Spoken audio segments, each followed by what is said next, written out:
Hi viewers, welcome to our channel. ప్రస్తుతం మనతో పాటు దాము బాలాజీ గారు సీనియర్ జర్నలిస్ట్ ఉన్నారు. వారితో ఒకసారి మాట్లాడదాం. సార్ నమస్కారం. నమస్తే. సార్ సింగర్ కల్పన గారి ఆత్మహత్య యత్నం చేసుకున్నారని చెప్పేసి మొన్నంతా కూడా వార్తలు వచ్చాయి. ఆమె కూడా హాస్పిటల్లో ట్రీట్మెంట్ తీసుకుని కోలుకున్నారు కూడా. ఆ తర్వాత రకరకాల స్పెక్యులేషన్ స్టోరీస్ వచ్చాయి. వాళ్ళ కూతురు వల్లే ఈ విధంగా చేసుకుందని, వాళ్ళ భర్త హస్తం ఉందని చెప్పేసి కూడా అన్నారు. అయితే ఆ తర్వాత వీళ్ళ కూతురు ప్రెస్ మీట్ పెట్టి ఇదంతా కాదు, అసలు ఆత్మహత్య యత్నమే చేసుకోలేదు, టాబ్లెట్లు అది ఇది అని చెప్పేసి అది చెప్తున్నారు. పోలీసులు ఇంకో వర్షన్ చెప్తున్నారు. ఇలా ఒక కన్‌ఫ్యూజన్ అయితే ఉంది సార్. అసలు ఏం జరిగింది కల్పన గారి విషయంలో మీరేం చెప్తారు? సింగర్ కల్పన ఆమె ఏ స్థాయి అచీవ్‌మెంట్ చేసింది. దాదాపు 1500 సాంగ్స్ సినిమాలలో పాడింది. ఇంకొక 1500 సాంగ్స్ స్టేజ్ మీద పెర్ఫార్మెన్స్ ఇచ్చింది. దాదాపు 3000 సాంగ్స్ ఆమె ఇప్పటివరకు పాడింది కనిపిస్తుంది. అట్లాగే ఆమె నటిగా 30 సినిమాల్లో బాలనటిగా నటించింది. దాని తర్వాత ఆమె సిద్ధ వైద్యం నేర్చుకొని అది వైద్యం చేయగలిగిన స్థాయికి వెళ్ళింది. దాని తర్వాత లిటరేచర్లో పీహెచ్డీ చేసింది. దాని తర్వాత ఎల్ఎల్బి చదివింది. అనేక foreign languages Germany, Italy, Arabic ఇలాంటి లాంగ్వేజెస్ నేర్చుకుంది. ఇలాగా ఆమె ఆ ఏజ్ గ్రూప్లో ఉన్న మహిళల్లో చాలా అచీవ్ చేసిందని చెప్పొచ్చు మనం. సో అయితే పర్సనల్ కెరీర్లో ఆమె పీక్కి వెళ్ళగలిగింది.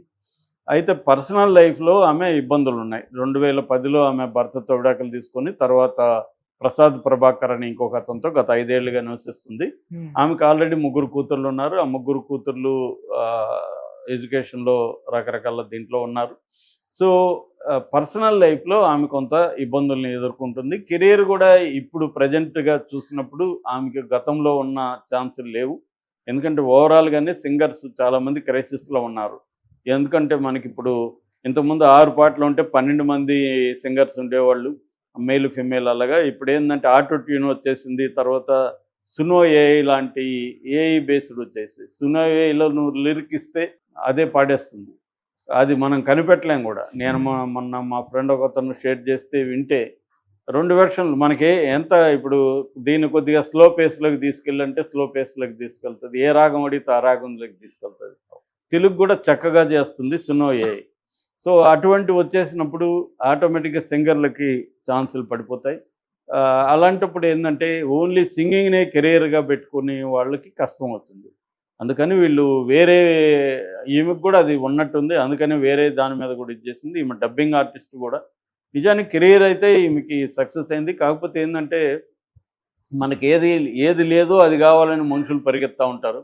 అందుకనే ల్యాక్ ఈజ్ పర్మనెంట్ అంటాడు లక్కాన్ అనే ఒక సైకాలజిస్ట్. ల్యాక్ అంటే కొరత. నీకు ఎప్పుడు కొరత అనేది ఎప్పటికీ ఉంటుంది. ఆ కొరత ఏందో తెలియని కొరత కూడా ఉంటుంది అంటాడు ఆయన. Lack which you don't know అంటాడు.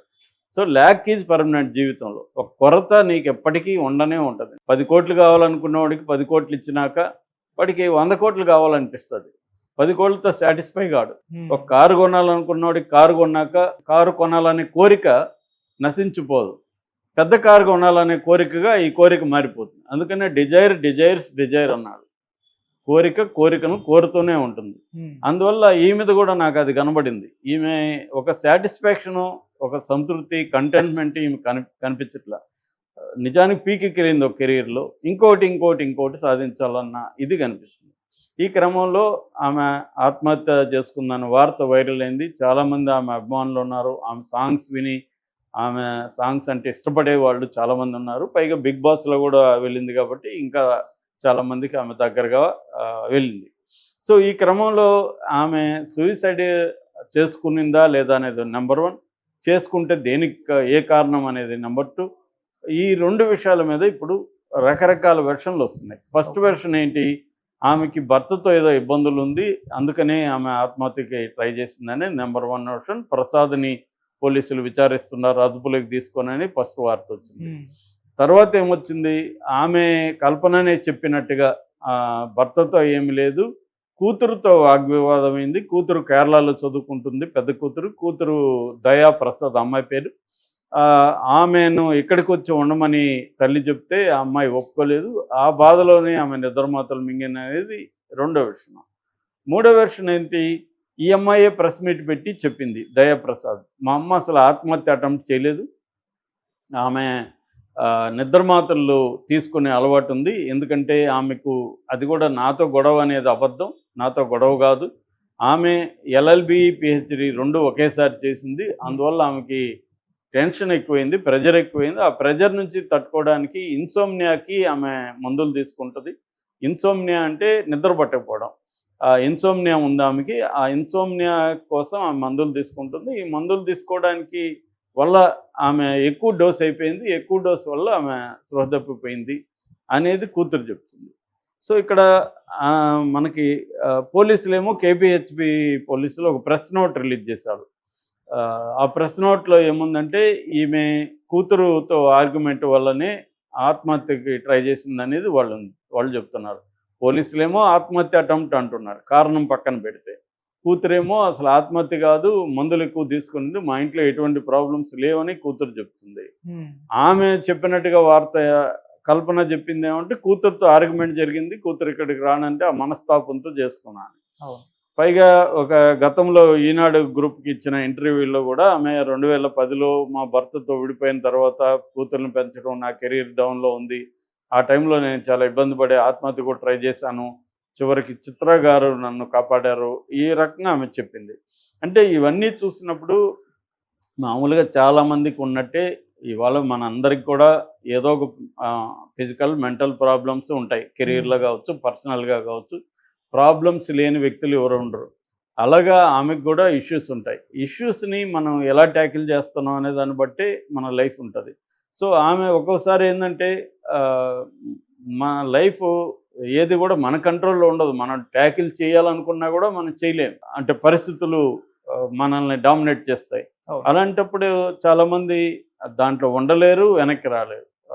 ఎవరో ఒక కొటేషన్ పెట్టారు నిన్న, అదేంటంటే మనం కాన్ఫ్లిక్ట్ని శాంతి కోసం అవాయిడ్ చేస్తాం.